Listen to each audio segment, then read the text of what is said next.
bae ni Kobe Paras tukoy na ng mga netizens. Usap-usapan ngayon sa social media ang isang bagong chika tungkol sa kilalang celebrity basketball player na si Kobe Paras. Matapos pumutok ang balitang posibleng hiwalay na sila ng kapuso actress na si Kylene Alcantara. Panibagong isyu na naman ang gumulantang sa mga netizens, ang pagkalat ng larawan ni Kobe na may ka-holding hands habang naglalakad sa Bali, Indonesia. Ayon sa isang ulat ng kilalang online showbiz site na Fashion Police, na inilathala noong Huwebes ika-24 ng Abril, pinamagatan itong Spotted Kobe Paras walking cozily with unidentified girl.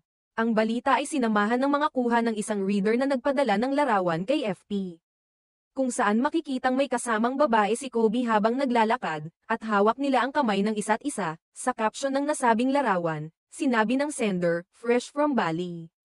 Spotted holding hands while walking in Bali." Bahala na kayo mag-isip kung